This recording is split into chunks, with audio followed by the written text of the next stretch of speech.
and there are different, I mean, there, of course, you know, Cryonics is in Russia, and then what was a newer one that started, and there's word of an organization being started in China. I mean, the ideas are, but that's, of course, Cryonics, but so there might be a gradual change in the attitudes throughout the world. Yeah. So, Klaus, you had a question?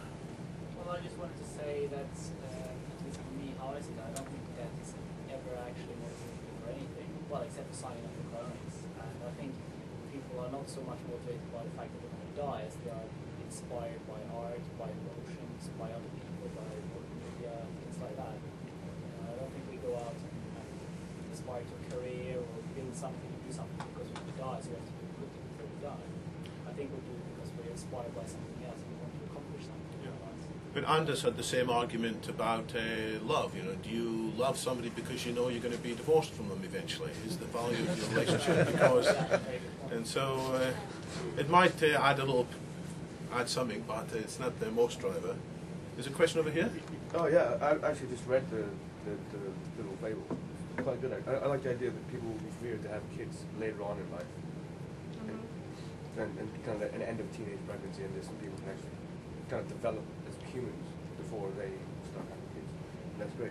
There's a really interesting bit which you kind of started addressing, where it says about this the wise men and the spiritualists making up stories about the afterlife to comfort people. So if immortality comes along, is heaven's population going to stop growing? How would populations? Is heaven's population going to stop growing? It's a facetious question, but I'm wondering how yes, people who believe in an afterlife, I don't particularly, but how you address, how you square that? I guess it's a really good simulated environment. It's a what? A good simulated environment. I mean, that's the I guess it's sort of one theory that you could have a million minds and you know, a high-powered computer, and they can have whatever, you know, live in whatever conditions that they want. I mean, that's one theory. Transhumanists say they want to save the world, and they normally need to disk.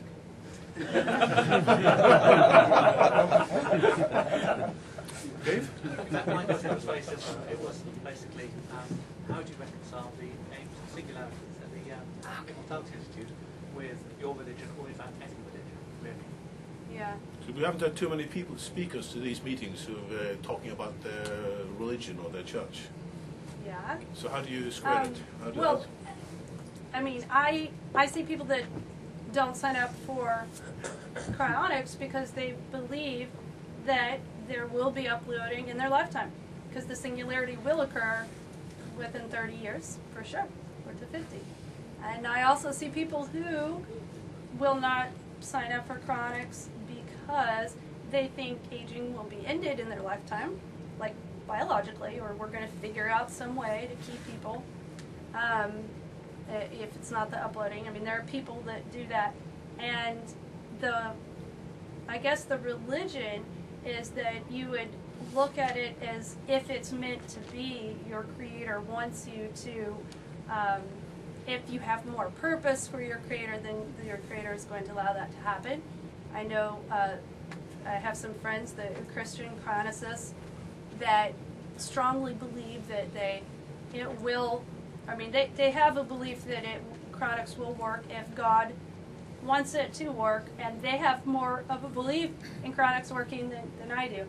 I mean, it's kind of interesting because I just think it's like a chance. It's just, for those people I don't who actually expect are it Christians to. and they believe in heaven after life, then why would they sign up for Cryonics? Because it's better to get straight to heaven. Have they been bad? Well, maybe it's that they're going to be more special to God because they're going to be sitting around and doing more of His work and helping and the poor, helping with what problems there are.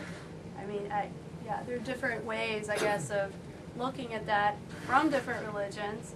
They want to stay till the end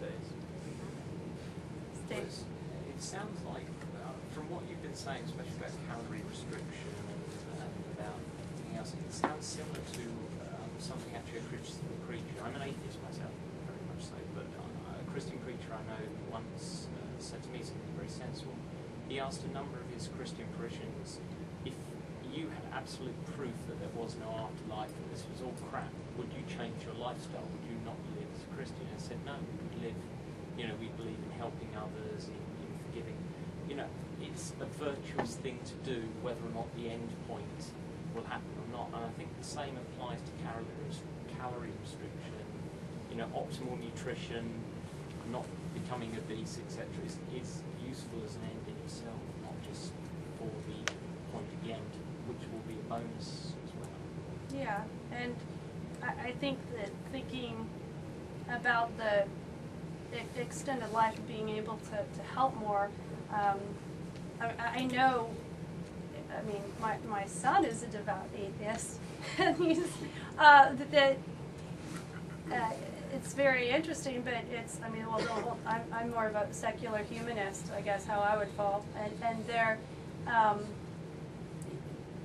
guess you still have morality, you still have a strong sense of wanting to help, and I even saw some figures. It was sort of interesting, like who donates more, if you're religious or atheist, and that changes in different countries too. It's, I think they were saying that, I'd have to look up the exact study, but like atheists do more of the, well, I don't want to say, but some people do more volunteering of money, some people do more volunteering of their time, and there are different percentages of what they give. My personal view is I kind of merge between transhumanism, humanism, and cynicism, depending on yeah. Yeah. So, okay. I've also, I do volunteering. Like I've been a Leleche League leader for 11 years and helping share my knowledge about breastfeeding, which I could talk for another 2 hours if you'd like, all about breastfeeding. And and I've done writing and to help to educate people how they're making there are slides. You can see how you're making your baby's brain have thicker neuron connections, and you're giving them a boost at the end of their life. That's another, life extension from breastfeeding. Baby gets them. But there's a whole, I do, I guess, volunteering, and my husband does volunteering, and like we're working, he's working with a group here in England already at helping kids that are homeless and giving them opportunities and raising money for them. And that's, so, there are things that I guess, I see it as a family. I try to instill that in my own children, that we go and we do volunteering. Anders? I was just thinking about this issue about is calorie restriction a virtue in itself, and one kind of see it from a kind of virtue ethical perspective, taking charge over your life, resisting some impulses. So that could be good on a lot of areas. But I also think people actually see something when you give up something as much more nicer when you just take something. So I can't remember the source right now.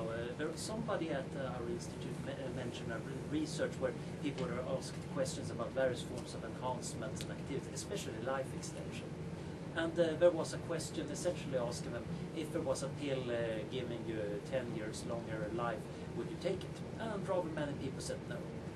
A few questions down, there was another question, essentially saying, well, if it was scientifically proven that you would add 10 years to your life by giving up certain kinds of food stuff and certain activities, I think they even added television or sexes of versions of it, then people were actually much more willing to do that. Giving up something, oh, that sounds virtuous and natural. Taking a pill, no. So, yeah. From a philosophical standpoint, this is relatively silly, except, of course, if you think from a virtue ethic standpoint. Yeah. People quite like the idea of virtuous life extension. And that's another fun thing that at Immortality Institute is people are always setting up polls, but not only to poll the, over time, if you leave it there, you can come back and you've had, maybe at first you'll get up to 30, and then over time you can get 100 or so people answering your poll and talking about it. But they'll do the same poll in another forum, like Christian forum or such and such, and link to it and to see what are the differences and people's thought. From that, that's another fun. So I guess we should take the results of these polls and this kind of finding that Anders mentioned into account as we're designing our own communications strategy.